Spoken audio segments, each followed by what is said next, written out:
You guys ever consider that maybe the reason why you haven't found your soulmate is because maybe you don't have a soul? Well guys, this is a short one mostly because I couldn't be bothered to narrate it. Every single interaction was offline, not because I wanted it that way. Those skimpy little Catholic school boys were just too busy to ever log in and I lost my patience. So I rated them and my content was just boring, like a guy who's been sober for 8 years. Sure, I was winning, but at what cost, right? So instead I have decided that today I'm going to talk to you about a very big issue I've started to experience here in France.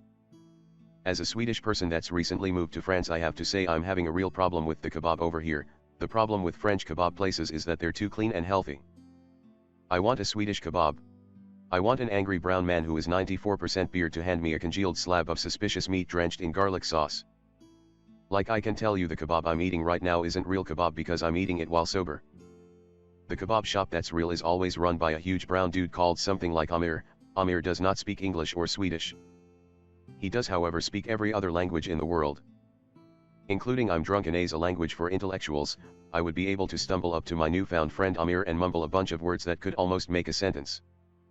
And Amir, that glorious creature, would just nod, then he would start shaving meat off that huge fucking rotisserie beef thing. Every single person that talks with Amir jokes that there might be horse in that big slab of meat. Amir has heard this joke a million times but pretends to laugh that shit off. There is no horse in Amir's kebab, only nosy tourists that pushed Amir a little too far. Amir would point at the vegetables in the counter, but it would of course be too late because the customer would already have their face half asleep on the countertop. Amir wouldn't care though. He tops the kebab up with lettuce, cucumbers, bubble wrap, and styrofoam. He then proceeds to add so much garlic sauce that those ingredients cease to be. He would after that grunt and hand you your kebab. You hand the guy a fistful of money and Amir gives you the exact change back. I guess the thing I'm trying to say is I need more kebab experts in my life, and France has no fucking clue how to make them. Seriously, France is great, but the stigma that their food is amazing compared to other places confuses me. Anyway, that was my France rant. Now that I've gotten that out of my system, let's talk about something else that's nice.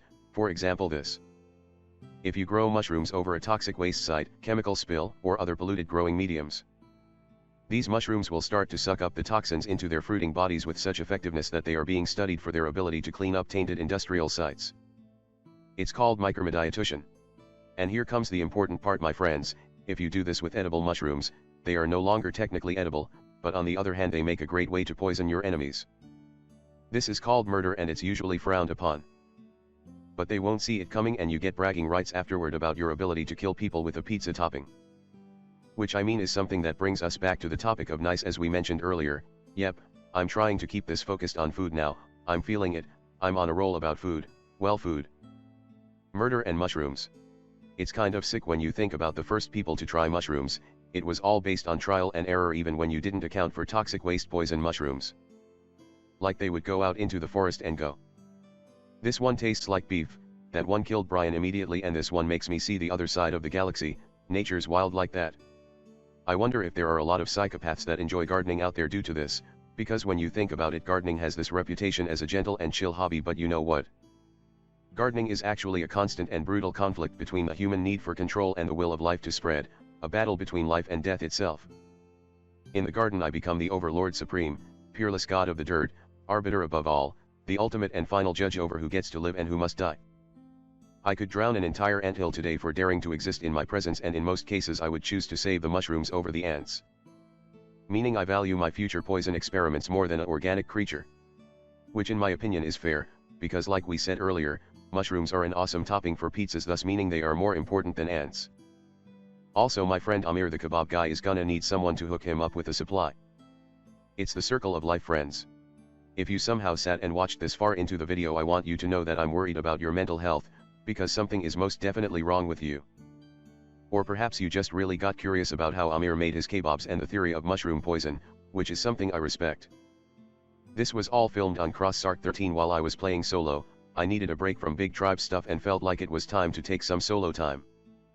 Sadly, like mentioned before, no one was ever around to fight, so I decided to let it be. I haven't logged in to check on the base, but I assume it should be gone by now. Well, it's for the best. Anyway, that's going to be it for this episode, which I'm not even sure I will publish.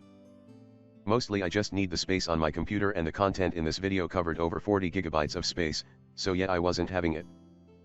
I guess it's only natural by now I leave you with some insightful knowledge before ending this, so here goes. The idea that you can suck the poison out of a snake bite is in fact a myth, however. Your mom can suck the chrome off a trailer hitch, and that is a solidified fact. I hope you have a terrible night, so long.